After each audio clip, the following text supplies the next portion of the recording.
बिस्मिल्लाहिर्रहमानिर्रहीम। अस्सलाम वालेकुम स्टूडेंट, आप देख रहे हैं मेरे यूट्यूब चैनल तालीम और तरबियत की दुनिया। मैं मोहम्मद यासिर। स्टूडेंट, हमारे पास जो है आज का जो लेक्चर है ये भी हम पास्ट पेपर का जो लेक्चर 2 है वो कर रहे हैं। इस क्लास 6 के मैथ का जो पास्ट पेपर है APS मैथ का, उसका जो सब्जेक्टिव पार्ट है उसका लेक्चर मैं अपलोड कर चुका हूँ। उसमें कोई प्रॉब्लम है तो वो आप देख सकते हैं। इस वाले में हम जो ऑब्जेक्टिव पार्ट है वो सॉल्व करेंगे जो कि 40 मार्क्स का है। इसमें 15 मार्क्स जो हैं हमारे पास क्वेश्चन नंबर 1 है जो कि चूज़ द करेक्ट ऑप्शन है, जबकि क्वेश्चन नंबर 2 जो है वो क्वेश्चन है, उनको छोटे छोटे क्वेश्चन उनको सॉल्व करेंगे जो कि 25 मार्क्स के। तो इस तरह इस वाले लेक्चर में हम टोटल 40 मार्क्स का जो आपका पेपर है ऑब्जेक्टिव सेक्शन वो सॉल्व करेंगे। तो अगर सब्जेक्टिव में कोई इशू है तो उसका जो है लेक्चर अवेलेबल है इस वीडियो के जो डिस्क्रिप्शन में भी मैं उसका लिंक दे दूँगा, तो आप वो देख सकते हैं अगर उसमें मसला है। तो चलिए हम अपना लेक्चर स्टार्ट करते हैं। अब इसमें देखो कह रहे हैं सर्कल द करेक्ट ऑप्शन, ठीक है। अब हमारे पास यानी कि इसमें हमने जो करेक्ट ऑप्शन है वो चूज़ करनी है। अब इसमें देखो जो पहला है जो ऑप्शन है कह रहे हैं which of the following is a non linear equation. अब इनमें नॉन लीनियर इक्वेशन जो है वो हमारे पास ये वाली है। अब ये जो है ये तीनों हमारे पास लीनियर इक्वेशन है। अब ऐसा है क्यों, थोड़ा सा मैं इसको एक्सप्लेन कर देता हूँ। देखो जो भी जो नॉन लीनियर होती हैं उसमें ये होता है कि एक तो उनका एक कर्व बनता है, मतलब स्ट्रेट लाइन नहीं बनती। तो स्ट्रेट लाइन देखो नहीं बनती। दूसरी बात ये होती है कि उसमें जो वेरिएबल्स की तादाद होती है वो 3 या 3 से ज़्यादा वेरिएबल्स होते हैं। जैसे कि यहाँ हम देखें तो x, y, z 3 वेरिएबल हैं, तो इसलिए ये वाली हमारे पास क्या है ये इक्वेशन है नॉन लीनियर। इसमें देखिए एक ही वेरिएबल है, इसमें एक ही वेरिएबल है और इसमें तो मतलब लाइक वेरिएबल है ही नहीं ना, तो इसमें तो वो ये तो वैसे ही किसी खाते में नहीं आती ये ऑप्शन। तो अब दूसरी बात है कि जो लीनियर इक्वेशन होती है वो एक स्ट्रेट लाइन इक्वेशन होती है। उसमें जो लाइन बनती है वो एक स्ट्रेट लुक लाइक स्ट्रेट होती है। तो जो नॉन लीनियर होती है वो कर्व में होती है। अब देखो ये जो कर्व में देखो इसमें x, y, z 3 जो हैं तो 3 डायमेंशनल में हम चले जाते हैं। जब हम x एक्सिस देखें अगर हम ड्रा करें तो ये हमारे पास एक्सिस होता है, ये y एक्सिस हो गया, ठीक है जी। तो अब एक तीसरा जो है हमारे पास एक x एक्सिस हो गया। अगर मैं इसको अकेला अकेला ड्रा करूँ तो ये मेरे पास अगर x है, ये देखिए मेरे पास x एक्सिस है, ये मेरे पास y एक्सिस है। तो यहाँ मेरे पास क्या आ जाएगा, एक तीसरा एक्सिस आ जाएगा जिससे मैं क्या कहूँगा z। तो इसमें देखें 1 2 3, इसमें अगर मैं लाजमी बात है अगर मैं बनाऊँगा यहाँ से भी कोई चीज़ मूव करेगी, यहाँ इन तीनों एक्सिस से मूव करेगी तो वो एक कर्व की शक्ल हो सकती है। लाइक देखो जो नॉन लीनियर होती है ना वो यूँ भी हो सकती है, लाइक ये x एक्सिस है और y एक्सिस यूँ भी हो सकती है। दूसरा ये है कि ये यूँ जाए कि यूँ भी हो सकती है। अगर ये x एक्सिस है तो ये y एक्सिस है तो इसमें यूँ भी जा सकती है। तो ये नॉन लीनियर इक्वेशन होती हैं। तो इसमें इसलिए एक तो 3 डायमेंशनल का भी जिक्र होता है, यानी कि 3 वेरिएबल्स होते हैं, तो इसमें यानी कि इन शॉर्ट ये वाला ऑप्शन दुरुस्त है। इसमें जो अगर बात करें लीनियर इक्वेशन हैज़, अब देखो ये थोड़ी सी कन्फ्यूज़ किस्म की स्टेटमेंट है। इसमें कन्फ्यूजन है कि इसमें देखो एक से ज़्यादा इसके ऑप्शन करेक्ट हो सकते हैं। लीनियर इक्वेशन, अब लीनियर इक्वेशन का एक वेरिएबल भी हो सकता है, जैसा कि हमारे पास यहाँ पे और यहाँ पे वेरिएबल हो सकता है। 2 वेरिएबल भी हो सकते हैं, यानी कि 2 भी हो सकते हैं और 1 और मोर देन 1। अब देखो 1 और मोर देन 1 का यही मतलब है ना, एक और एक से ज़्यादा 2 भी तो हो सकते हैं। तो इसलिए ये भी आप इसको भी आप ठीक कंसीडर कर सकते हैं, क्योंकि 1 और मोर देन 1 वेरिएबल यानी या तो एक होगा या एक से ज़्यादा 2 भी हो सकते हैं, लाइक 2 भी हो सकते हैं। इसलिए इसकी आपके पास तीनों जो ऑप्शन हैं वो करेक्ट हैं। अब ये वाली वो कह रहा है कि बताएं हमारे पास सॉल्व करें। अब देखिए सॉल्व करें, ये साइड पे देखिए मैंने लिख दिया। मेरे पास क्या था 4x + 2 = 10। तो ये जो मेरे पास देखिए यहाँ पे मेरे ऊपर मैं दोबारा लिख लेता हूँ 4x + 2 = 10 है। तो अब देखिए मेरे पास क्या होगा, ये जो 2 था +2 था, जब इक्वल के इस तरफ आया तो माइनस हो गया। तो 10 में से 2 जब मैंने निकाले तो 8 बच गया। ये 4x के साथ मल्टीप्लाई हो रहा था, इधर जाके डिवाइड हुआ तो 4 1 ज़र 4 4 2 ज़र 8, तो x की वैल्यू 2 आ गई। तो अब इसमें हमारे पास ये वाला ऑप्शन जो है इसका ठीक है। अब यहाँ पर वो हमें दे रहा है x = 5 3x + 10 and then 25 = 25 and 3x - 11 = 4 और एग्जांपल ऑफ कह रहे बताएं पैरेलल की हैं, इक्विवेलेंट की हैं, इनफिनाइट या फिर क्वाड्रेटिक है। तो इसमें हमारे पास ये इक्विवेलेंट इक्वेशन है। इक्विवेलेंट इक्वेशन क्यों है, इसलिए कि देखें मैं थोड़ा सा इसको सॉल्व कर लेता हूँ। अब मैं सॉल्व करता हूँ, मेरे पास इक्वेशन में यहाँ पहले लिख लेता हूँ 3x plus 10 is equal to 25 है, और दूसरी तरफ मेरे पास ये वाली इक्वेशन में लिख लेता हूँ 3x minus 11 is equal to देखो 4 है। और देखिए यहाँ पर उसने x की वैल्यू कितनी दी हुई है, 5 दिया हुआ है। तो दोनों में देखो इसमें मैं पुट कर देता हूँ जहाँ x आ रहा है, यहाँ x था, x की जगह देखो मैंने 5 पुट कर दिया, प्लस 10 इज़ इक्वल टू देखो 25 आ गया। 3 5 15 प्लस 10 इज़ इक्वल टू 25। तो 15 प्लस 10 25 हो गया, और इधर भी मेरे पास क्या आ गया, 25 हो गया। अब अगर इसी तरह मैं इस वाली इक्वेशन को सॉल्व करूं तो 3 है, x की जगह मेरे पास कितनी वैल्यू उसने दे दी है, x की जगह देखो उसने मेरे पास 5 की वैल्यू दे दी है।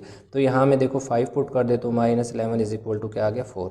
तो 3 5 sir 15 minus 11 is equal to 4, 4 is equal to 4। तो इक्विवेलेंट में ये होता है कि जब आप सॉल्व करते हो तो वो इक्वल आते हैं।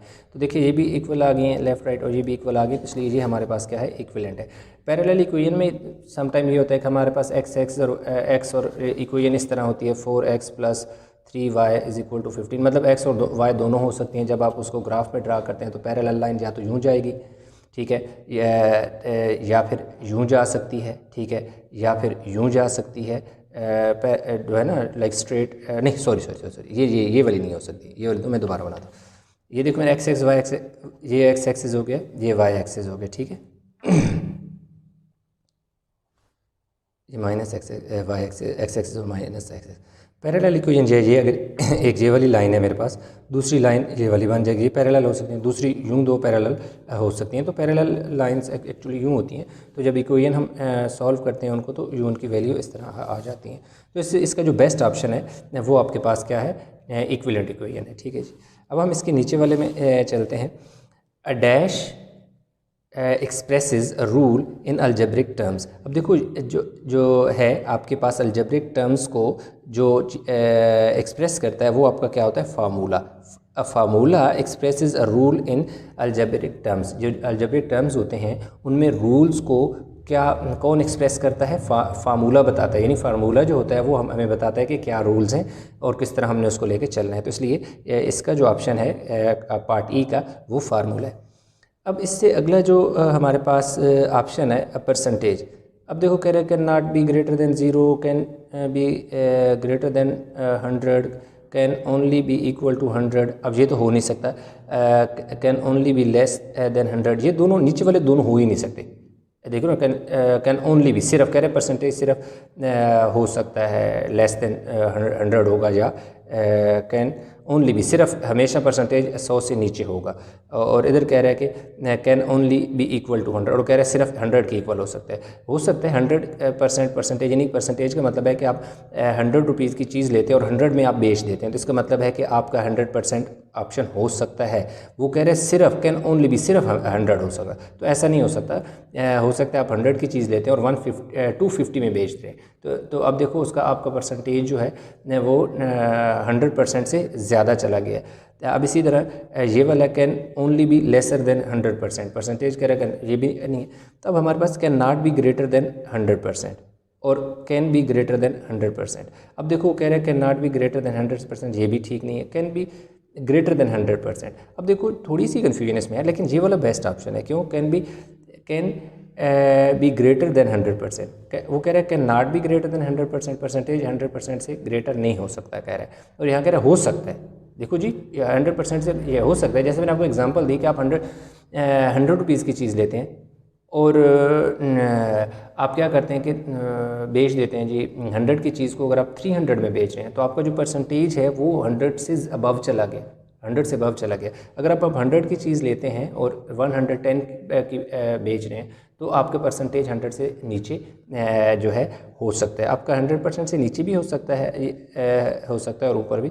तो परसेंटेज जो होता है कैन बी ग्रेटर देन 100। असल परसेंटेज का मतलब ये होता है कि 100 में से कितने परसेंट, 100 में से कितने परसेंट। तो इस तरह ये ऑप्शन एक से ज़्यादा, मतलब आपका जो स्टेटमेंट है क्योंकि इतनी ज़्यादा क्लियर स्टेटमेंट नहीं है तो very close to your statement हो सकते हैं, लेकिन बेस्ट ऑप्शन आपके पास ये है। अब देखें the word dash originated from the word percentum और पर 100। तो परसेंटेज असल में परसेंटम से लिया गया है, तो आपका जो वर्ड परसेंटेज है वो परसेंटम से लिया गया। तो ये हमारे पास ऑप्शन इसका आ गया। अब हम चलते हैं जी इसके पार्ट एच की तरफ। अब देखो जो पार्ट एज की अगर हम बात करें तो इस पे हमारे कह रहे हमें कि विच of the following is accurate कि कौन सी सही है। अब देखो ये एक से ज़्यादा हमारे पास ऑप्शन है। देखो जब भी मल्टीपल चॉइस क्वेश्चन आप सॉल्व करने लगो तो सबसे बेस्ट सोल्यूशन ये होता है उसका कि आप सबसे पहले उन पॉइंट को यानी कि निकाल दो जो स्टेटमेंट के करीब भी नहीं आते। जैसे मैं आपको समझाता हूँ। अब जैसे कह रहे हैं amount increase original value divided by percentage value. अब देखो कभी भी जब आप डिवाइड करते हो डिवीजन में वैल्यू इंक्रीज़ नहीं करती बल्कि डिक्रीज़ करती हैं, वैल्यू कम होती है। डिवीजन होती है ना, डिवीजन यानी कि आपके पास अगर किसी चीज़ केक है उसको आप डिवाइड कर दो 4 लोगों में तो छोटा छोटा होगा, तो ओरिजिनल से तो उसका पीस कम होगा ना। इसलिए जब भी डिवीजन होती है तो वो इंक्रीज़ नहीं करती बल्कि डिक्रीज़ करती है, इसलिए ये तो हो नहीं सकता। इससे ऊपर हम देख लेते हैं, चलें इसको भी फ़िलहाल मैं नहीं देखता, पहले मैं आपको ये बताता हूँ। Amount increase original value multiply by percentage decrease. अब देखो जब परसेंटेज डिक्रीज़ होगा, परसेंटेज कम होगा तो वैल्यू जो है वो इंक्रीज़ नहीं करेगी। डिक्रीज़ ये देखो ये दोनों भी नहीं हो सकती क्योंकि परसेंटेज जब डिक्रीज़ होगी, देखो original value divide by percentage decrease, percentage यानी कम हुई है तो इसका मतलब है नुकसान हुआ है। जब नुकसान को ओरिजिनल वैल्यू पे डिवाइड करोगे तो वो तो लाजिम बात है अमाउंट इंक्रीज़ नहीं होगी, डिक्रीज़ होगी। तो इसका बेस्ट ऑप्शन ये amount increase original value multiply by percentage increase, मतलब परसेंटेज बड़ी है, जो परसेंटेज बड़ी है मल्टीप्लाई बाय ओरिजिनल वैल्यू जितने में आपने ख़रीदा है, तो उसका आंसर लाजिम बात है अमाउंट इंक्रीज़ होगी कि आपका परसेंटेज जो है यानी प्रॉफिट जो है वो भी बढ़ रहा है। अब जो प्रॉफिट बढ़ रहा है उसी बड़े जो प्रॉफिट आपका बढ़ा है, फर्स्ट के आपका प्रॉफिट 500 बढ़ा है तो ओरिजिनल वैल्यू के साथ आपने मल्टीप्लाई कर दिया। जब मल्टीप्लाई करोगे तो लाजिम बात है जो टोटल अमाउंट होगी वो इंक्रीज़ होगी, ज़्यादा होगी। एक चीज़ आपने ली है और आपका प्रॉफिट भी बढ़ गया है तो जो एक्चुअल अमाउंट आपके पास रिसीविंग में आएगी वो तो ज़्यादा ही होगी, इसलिए इसका ऑप्शन जो है दैट इज़ 3। ठीक है। अब कह रहे हैं 0.095 when converted to percentage gives. अब कह रहे हैं कि 0.095 को परसेंटेज में चेंज करो तो क्या आता है, 95% आता है, 9.5% आता है, 950% आता है, 0.95%। ये देखिए इसमें क्या है कि इसको चले यहाँ पे सॉल्व किया हुआ, मैं दोबारा इसको सॉल्व कर लेता हूँ। 0.95 है, ठीक है जी, मैं क्या है 0.95 है, ठीक है, देख लेते 0.95 है, 0.095 है, ठीक है, 0.095 है। इसका पॉइंट ख़त्म करो। पॉइंट ख़त्म करने के लिए जिस जगह पॉइंट है उस पॉइंट की जगह 1 लगा दो और उसके आगे जितने नंबर हैं उतने ज़ीरो डालो। 1 2 3 तो आगे कितने ज़ीरो आ गए, 3 ज़ीरो आ गए। तो अब आपके पास ये कुछ इस शक्ल में आ गया 95/1000 आपके पास आ गया। अब इसको क्योंकि परसेंटेज में चेंज करना है लिहाजा इसको हम 100% से मल्टीप्लाई कर देंगे। ये देखो ये वाले 2 ज़ीरो को 2 ज़ीरो से कैंसिल कर दो। अब ऊपर आपके पास बच गया जी 95, नीचे आपके पास क्या बच गया जी 10 और 7 परसेंटेज का साइन। अब आप क्या करो 95 को डिवाइड कर दो किससे 10 से, 10 9 90, पीछे 5 बचा। अब 5 क्योंकि 10 से हमारे पास छोटा है तो ऊपर पॉइंट लगाएंगे, नीचे ज़ीरो, तो 10 5 क्या आ जाएगा 50। तो अब जब हमने 95 को 10 पे डिवाइड किया तो हमारे पास क्या आ गया 9.5%। तो ये देखिए हमारे पास इसमें जो 9.5% इसका जो ऑप्शन है 9.5% ऑप्शन जो है ये वाला हमारे पास ठीक है इसका। The two angles are known as supplementary angles if their sum is, कह रहा है कि अगर सप्लीमेंट्री एंगल द एंगल कह रहा है कि 2 एंगल सप्लीमेंट्री होंगे जब उनका सम 2 एंगल हैं उनको ऐड करो 60 बने तब वो सप्लीमेंट्री कहलाएंगे, या 2 एंगल को ऐड करने से 90 बने तब सप्लीमेंट्री कहलाएंगे, या 2 एंगल को ऐड करो तो 180 बने या ऐड करो तो 270। तो सप्लीमेंट्री वो एंगल होते हैं कि जब आप उनको ऐड करते हो, कोई भी 2 एंगल है उनको ऐड करते हो तो 180 बनता है, तो वो क्या होता है सप्लीमेंट्री कहलाता है। लाइक जैसे हमारे पास क्या है, अगर हमारे पास 60 है और इसमें हमारे 60 के साथ हमारे पास देखो जी 120 है तो ये कितना हो जाएगा 180, तो ये सप्लीमेंट्री है। 90 और 90 जैसे अगर करो तो 180 हो जाता है। 150 + 30 है तो ये हमारे पास 180, तो ये सारे एंगल हमारे पास क्या कहलाते हैं सप्लीमेंट्री कहलाते हैं। The sum of angle at a point is 360। अब देखो जब sum of angles at point is 360, देखो क्या मतलब। अब हमारे पास देखें क्या है, ये एक पॉइंट है। पॉइंट का मतलब है कि इसके गिर्द यूं यानी कि हमारे पास जो एंगल है ना बिल्कुल एक सर्कल बनेगा। उस सर्कल में पूरे का पूरा जो एंगल होता है वो 360 के इक्वल होता है। अब उसको जितने मर्जी पार्ट में डिवाइड कर दोगे तो उसका जो टोटल सम होगा, sum of angle around a point is 360, क्योंकि एक सर्कल कंप्लीट सर्कल बनता है। जब भी कंप्लीट सर्कल बनता है तो उसके टोटल एंगल का जो सम होता है वो 360 के इक्वल होता है। जैसे आपके पास प्रोटेक्टर है ना, अगर देखिए मेरे पास एक प्रोटेक्टर है यहाँ पर, अब इस प्रोटेक्टर को अगर आप देखें तो इस प्रोटेक्टर ये हाफ सर्कल है, ठीक है। इस हाफ सर्कल है तो इसमें अगर आप देखें तो 180 यहाँ पर बन रहा है, या दूसरी तरफ देखें तो यहाँ 180 बन रहा है। तो हाफ सर्कल तो 180 है, तो जब एक और डी में इसके साथ जोड़ दूंगा तो टोटल 180 और 180 मेरे पास कितना हो जाएगा, 360 हो जाएगा। तो ये वाला ऑप्शन आ गया। अब हमारे पास इसका अगला ऑप्शन है G, which of the following is true for vertically opposite angle. अब देखो कह रहे हैं वर्टिकली अपोजिट एंगल में क्या सही होता है। वर्टिकली अपोजिट एंगल क्या कौन से होते हैं, मैं थोड़ा सा इधर इसको बता भी देता हूँ। देखो एक ये लाइन है, स्ट्रेट लाइन मेरे पास ए बी है। इसी तरह एक मेरे पास और लाइन है जिसका नाम क्या है, मैं सी डी रख लेता हूँ, ठीक है। ये ए बी और सी डी ले। अब मेरे पास जब इन लाइनों ने एक दूसरे को कट किया तो इसमें मेरे पास एंगल 1 इधर में बना लेता हूँ, एंगल देखो 2 बन गया, इधर मेरे पास एंगल 3 बन गया, इधर मेरे पास एंगल 4 बन गया। तो इधर देखो एंगल 1 जो है, ये वाला जो एंगल है ये इक्वल है एंगल 3 के। अब इसी तरह एंगल 2 जो है वो एंगल क्या है, 4 के इक्वल है। क्यों, ये वर्टिकली अपोजिट है, यानी आमने सामने हैं, अपोजिट है, इसलिए आपस में इक्वल होते हैं। Vertically opposite angle are always equal. तो अब इसमें हमारे पास पहला कहता है they share a common arm, ये भी नहीं हो सकता, कॉमन आर्म तो नहीं शो करते, एक उधर बन रहा है, किधर बन रहा है, अपोजिट बन रहे हैं। They are equal, yes they are equal हो सकते हैं। नीचे कह रहे हैं they are known as interior angle, no interior angle भी नहीं कहलाते हैं, और कह रहे हैं अल्टरनेट एंगल भी नहीं कहलाते, ठीक है।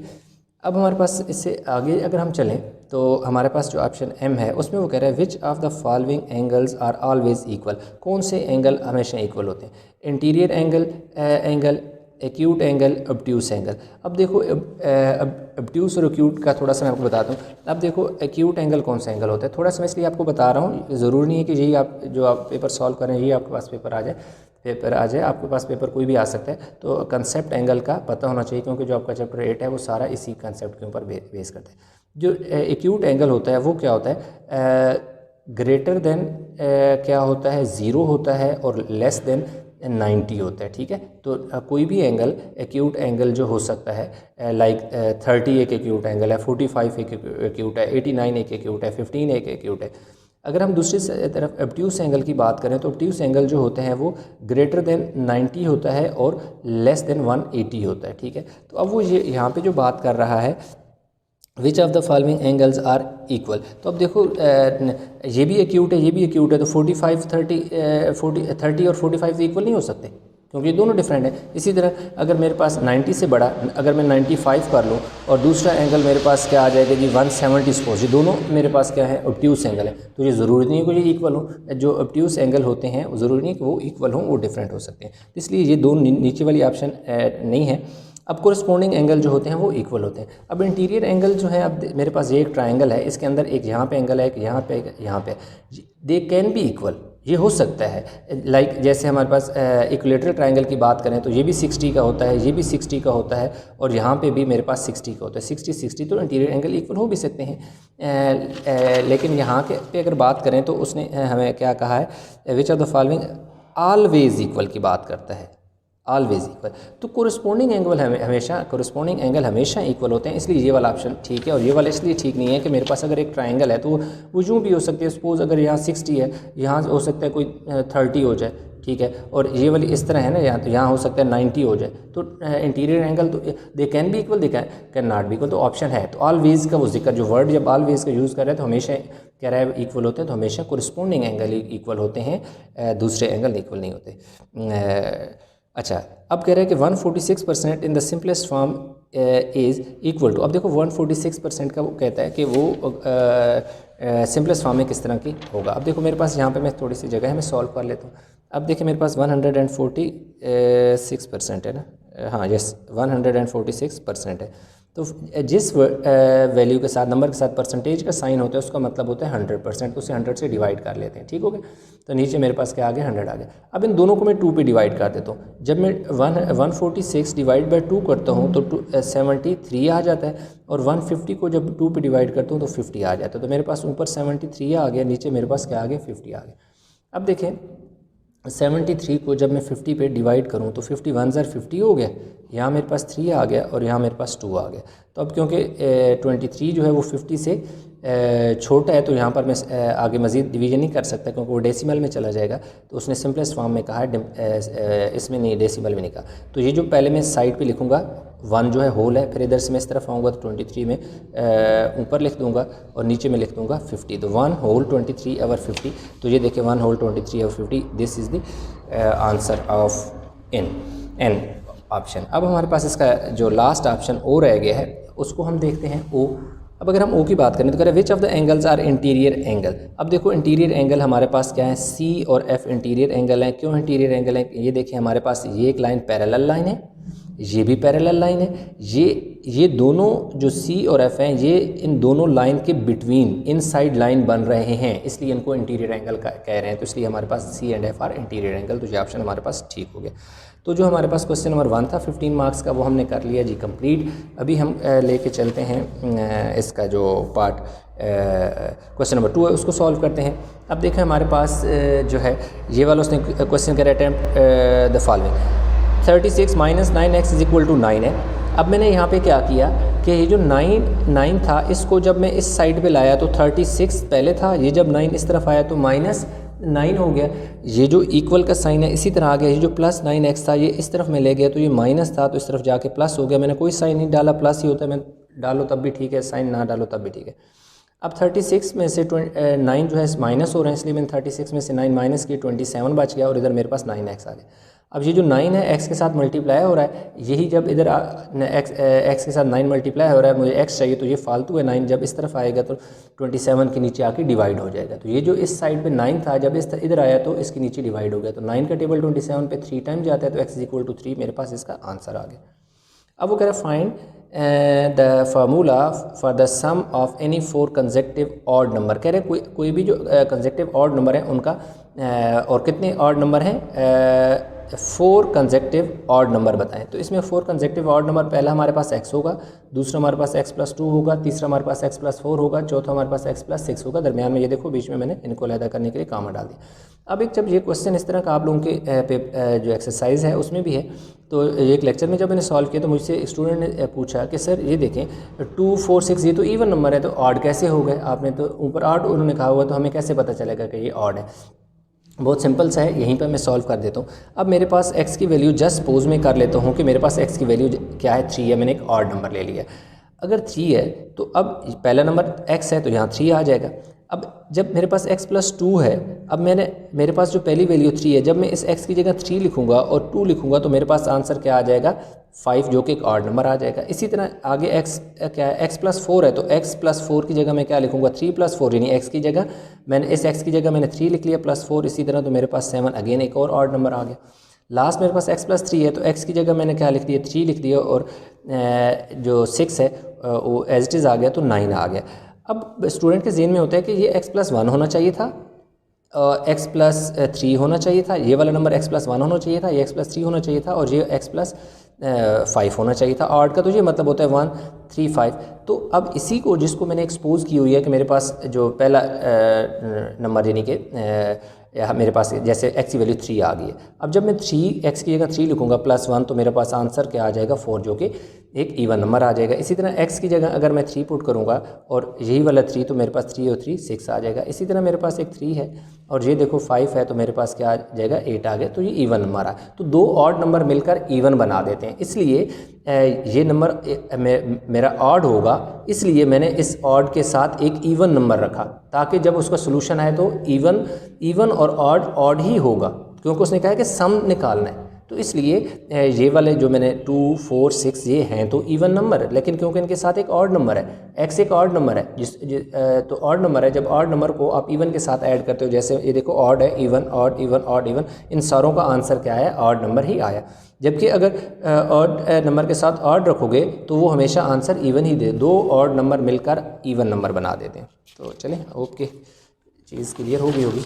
तो अब हमारे पास आ गया है जी ये वाला क्वेश्चन, कह रहे find the value of y when x is equal to 6 of y is equal to 5/7 x plus 9 है। ठीक है, तो हमारे पास y is equal to 5/7 x plus 9 है और x की वैल्यू उसने हमें क्या दे दी है, 6 दे दी है। ये x की वैल्यू क्या है यहाँ पर, हो सकता है आपको थोड़ा सा क्लियर नजर आ रहा है, ये 6 है। ठीक है, तो ये देखिए मैंने इसी तरह ये इक्वेशन ले ली, y is equal to 5/7 x था, तो x की जगह देखो मैंने ये देखो 5 इसी तरह 5/7 इसी तरह, इसके साथ देखो x लिखा हुआ है, तो x की जगह उसने कितनी वैल्यू दी हुई है, 6, तो x की जगह देखो मैंने क्या पुट कर दिया, 6 प्लस 9 एज इट इज़। तो अब देखो क्या हुआ, ये वाला 6 और ये वाला 5, 6 5 ज़र क्या हो गया 30 और ये डिवाइड बाय 7 इसी तरह और ये वाला 9 इसी तरह। अब इनका मैंने एलसीएम ले लिया, जब एलसीएम लिया तो एलसीएम मेरे पास कितना आ गया 7। अब एलसीएम मेरे पास 7 आ गया, तो क्योंकि ये देखें जो मैंने एलसीएम लिया 30 के नीचे वही डिनोमिनेटर है, अगर डिनोमिनेटर और एलसीएम सेम हो तो नोमिनेटर एज इट इज़ होता रहता है, यानी 30 के नीचे जो डिनोमिनेटर है यानी 30 के नीचे वाला जो नंबर है वही मेरे पास एलसीएम है, इसलिए 30 एज इट इज़ आ जाएगा, नो चेंज। ये प्लस का साइन इस तरह। अब अगर कोई नंबर है उसके नीचे डिनोमिनेटर है ही नहीं, जैसे यहाँ पे मेरे पास ये वाला देखो 9 है, ये जो 9 है इसके नीचे कोई डिनोमिनेटर नहीं है, तो इसलिए ये जो एलसीएम है मेरे पास ये वाला 7 इस 9 से मल्टीप्लाई होगा, 7 9 से 63 हो गए, ये 63 आ जाएगा। जब भी कोई एक ऐसा नंबर जिसके नीचे डिनोमिनेटर ना हो तो एलसीएम को उस नंबर से मल्टीप्लाई करके इस तरह लिख दो। अब देखो मैंने 30 और जो 63 है उनको जब मैंने ऐड किया तो मेरे पास ये वाला 30 और ये वाला 63, इन दोनों को मैं ऐड किया तो 93 हो गया और डिवाइड बाय 7। अब क्योंकि ये इम्प्रॉपर फ्रैक्शन है, इम्प्रॉपर फ्रैक्शन से मेरा मतलब है कि ऊपर में वैल्यू बड़ी है नीचे छोटी है, ऊपर बड़ी हो नीचे छोटी हो तो इम्प्रॉपर फ्रैक्शन कहलाती है, इसलिए इसको मैं सिंपलेस्ट फॉर्म में लेके जाऊँगा, यानी कंपाउंड फ्रैक्शन या मैक्स फ्रैक्शन में लेके जाऊँगा। देखिए 7 1 7 हो गया, 9 में से 7 मैंने सब्ट्रैक्ट किया, 9 में से 7 निकाले तो मेरे पास 2 है, ऊपर से ये देखिए 3 था, ये 3 एज इट इज नीचे उतर आया, तो 7 3 ज़ा 21 हो गया, 23 में से 21 गया तो 2 बच गया, ये देखो 13 होल बन गया, ये जो नीचे रिमाइंडर था ये ऊपर नोमिनेटर बन गया और ये जो डिवाइज़र था ये डिनोमिनेटर बन गया, तो इसका आंसर कितना आ गया 13, 2/3 इसका आंसर आ गया। अब मेरे पास अगला जो है कह रहे एक्सप्रेस 8/125 एज परसेंटेज, यानी 8 डिवाइड बाई 125 को मैंने परसेंटेज में चेंज करना है। जिस चीज़ को आपने परसेंटेज में चेंज करना होता है उसे 100% से क्या कर देते हैं, मल्टीप्लाई कर देते हैं। तो इधर देखो मैं दोबारा सॉल्व कर लेता हूँ। 8 आवर क्या है मेरे पास 125 है, इसको मैंने 100% से मल्टीप्लाई कर दिया। अब हुआ क्या कि मैंने 25 का टेबल इस पे भी लेके गया और इस पे भी ले गया, क्योंकि 25 का टेबल 125 पे भी जाता है और 25 का टेबल 100 पे भी जाता है। सिंपल आप क्या करें 125 डिवाइड बाय अगर 25 करें तो 25 का टेबल 125 पे 5 टाइम जाता है और 25 का टेबल 100 पे 4 टाइम जाता है। सिंपल आप कैलकुलेटर पे भी डिवाइड कर सकते हैं, आप दूसरी तरह भी डिवाइड कर सकते हैं, जैसे ये देखो 125 था आपने 5 पे डिवाइड किया, 5 2 ज़र देखो नहीं 25 को ना एक सेकंड सॉरी 25 को देखो अगर 5 से मल्टीप्लाई करो, 5 5 ज़ा 25 का 5 5 ज़ा 25 का 5 लगा 2 कैरी चले गए, 5 2 ज़ा 10 और 2 12 तो 125 आ गया। तो इस तरह 125 पे 25 का टेबल 5 टाइम और इधर 4 टाइम, तो 4 को 2 से मल्टीप्लाई किया तो 8 आ गया और नीचे क्या आ गया 5, और ये परसेंटेज का साइन इसी तरह, क्यों कि जब भी आपने क्या करना है किसी नंबर को किसी वैल्यू को परसेंटेज में चेंज करना है तो उसको आप क्या करते हो कि 100% से मल्टीप्लाई करते हो, यानी 100 और 7 परसेंटेज का साइन। अब देखिए 8 आवर 5 आ गया, अब ऊपर क्योंकि नंबर बड़ा है नीचे छोटा है तो ये देखो डिवाइड हमने किया, जब हमने डिवाइड किया तो ये देखिए हमारे पास कितना 32 था, तो 5 6 ज़र 30 हो गया, 32 में से 30 जब सब्ट्रैक्ट किए तो देखिए ये 2 आ गया और ऊपर पॉइंट लगाया, नीचे देखो 0 लगाया तो 5 4 ज़र कितना हो गया 20, तो मेरे पास 6 पॉइंट ये देखो हमारे पास क्या है 6.4, तो इसका 6.4 हमारे पास आंसर आ गया। तो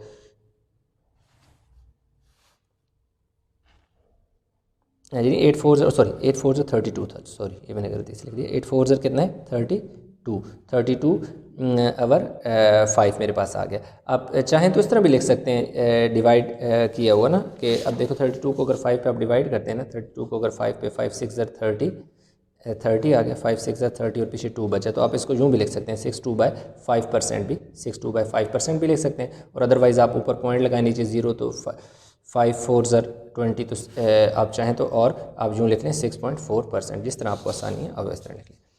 अब इससे अगला कह रहा है एक्सप्रेस 33.3% एज डेसिमल, इसको हमने डेसिमल में लिखना है।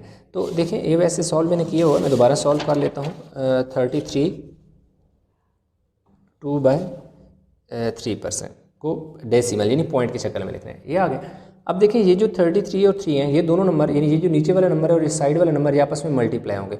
जब 3 और 33 को आप मल्टीप्लाई करते हो तो 99 आ जाता है। 99 को जब आप 2 से ऐड करते हो, यानी इन दोनों को मल्टीप्लाई करना है, जो आंसर है इस ऊपर वाले में ऐड कर दो, तो 3 और 33 मिलकर 99 बनाएंगे, क्योंकि मल्टीप्लाई होंगे तो 99 हो जाएगा। 99 में 2 ऐड करोगे तो आपके पास क्या आ जाएगा, 101 आ जाएगा। 101/3 मल्टीप्लाई बाय 100। अब आप सोच रहे होंगे कि ये नीचे मैंने 100 कहाँ से लगाया।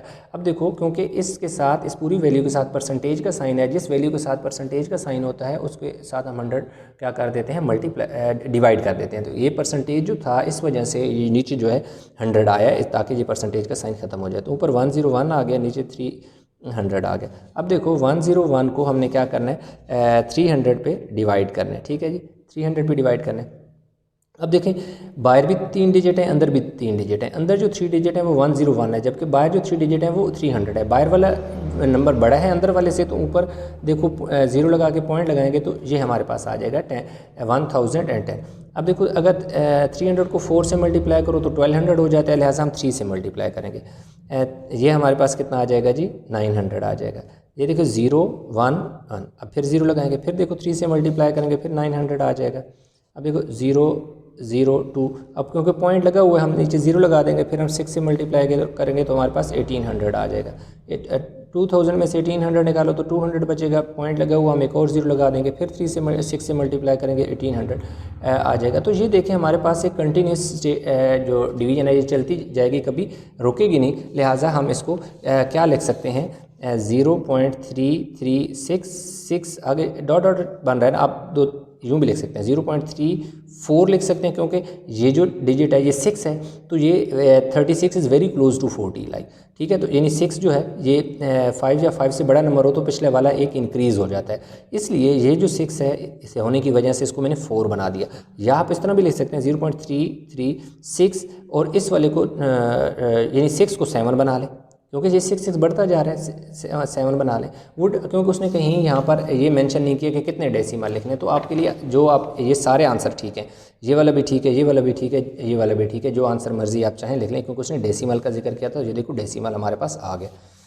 तो अब हमारे पास जो इससे अगला क्वेश्चन है, एफ पार्ट करें, एक्सप्रेस 3/25% एज फ्रैक्शन, कह रहे हैं इसको ना फ्रैक्शन में लिखें। किसको जी,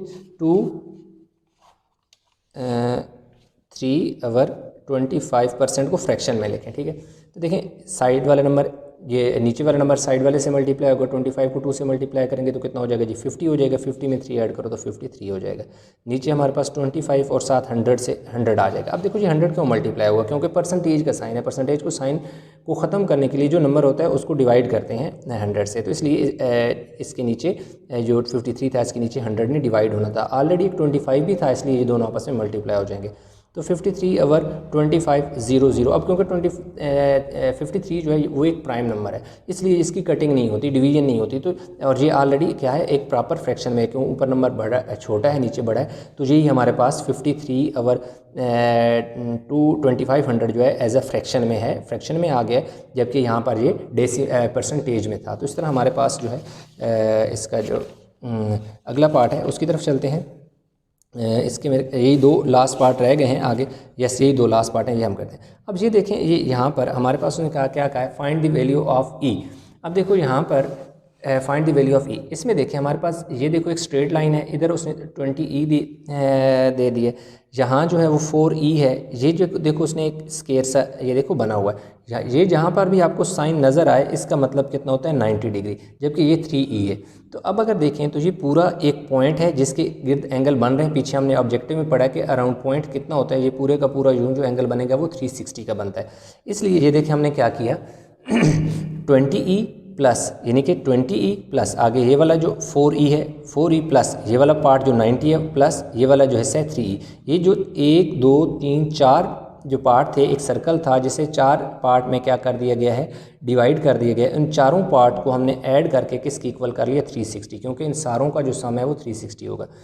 ये देखो 20e + 4e 24e 24 में ये देखो 3 ऐड किए तो 27e। ये क्योंकि 90 था, इसके साथ कोई वेरिएबल नहीं था, यहाँ पे ई और ई जो है वेरिएबल है, इसलिए ये वाला ये जो 3 है ये 20 और देखो 20 और 4 और 3 ये इनके साथ सेम वेरिएबल है, इसलिए ये तो ऐड आपस में हो सकते हैं। 90 इनमें ऐड नहीं हो सकता क्योंकि 90 इस तरफ चला जाएगा 360 की तरफ, क्योंकि इस जैसा इसका रिश्तेदार इधर मौजूद है, तो ये इस इधर इसलिए ये इस तरफ आ गया। तो 360 में से 90 गए 27 बने, और इन तीनों को जब हमने ऐड किया तो ये 270 हो गया और ये 27 हो गया। अब ये जो 27 इधर मल्टीप्लाई हो रहा है इसके नीचे आके डिवाइड हो जाएगा, क्योंकि हमें ई चाहिए था, उसने कहा था कि ई को फाइंड करो। तो ये जो ई इधर आके डिवाइड हो गया तो 27 10 जो है 270 होता है, तो ई की वैल्यू 10 जो है वो हमारे पास इसका आंसर आ गया। तो इसका चलें जी लास्ट पार्ट है, उसमें उसने कहा है कि किसकी वैल्यू फाइंड करो, ए और बी की। ये देखो उसने ए दिया हुआ है और ये उसने बी दिया हुआ, बहुत सिंपल सा क्वेश्चन है। अब देखो ए = 118, यानी ए और 118 आपस में क्या है, इक्वल है। क्यों इक्वल है? क्योंकि vertically opposite angle of parallel sides. ठीक है, आप चाहें तो साथ लिख लें पैरेलल ऑफ पैरेलल साइड्स। ठीक है, ऑफ पैरेलल साइड कि ई एफ और डी एच ये पैरेलल लाइन है और ये इनका एक ट्रांसवर्सल है, इसलिए ये जो हैं ये भी एक स्ट्रेट लाइन है, इसलिए ये दोनों आपस में इक्वल होंगे क्योंकि वर्टिकली अपोजिट है। इसी तरह एक और जो ट्रांसवर्सल है, एक और जो लाइन स्ट्रेट जो है ये इन दोनों पैरेलल लाइन को काट रही है, तो इस तरह हमारे पास b = 62 है। क्यों b = ये वाला एंगल और ये वाला एंगल इक्वल है? क्योंकि ये alternate angles of parallel sides, जब भी पैरेलल साइड्स होती हैं, ये देखो एक पैरेलल साइड है, एक और पैरेलल साइड है, उनको एक ही स्ट्रेट यानी एक और स्ट्रेट लाइन जो है वो उन्हें काट रही है, तो उसके इस पोजीशन पे बनने वाला एंगल और इस पोजीशन पे बनने वाला एंगल जो है ये इक्वल होते हैं और इनको क्या कहते हैं, अल्टरनेट एंगल कहा जाता है।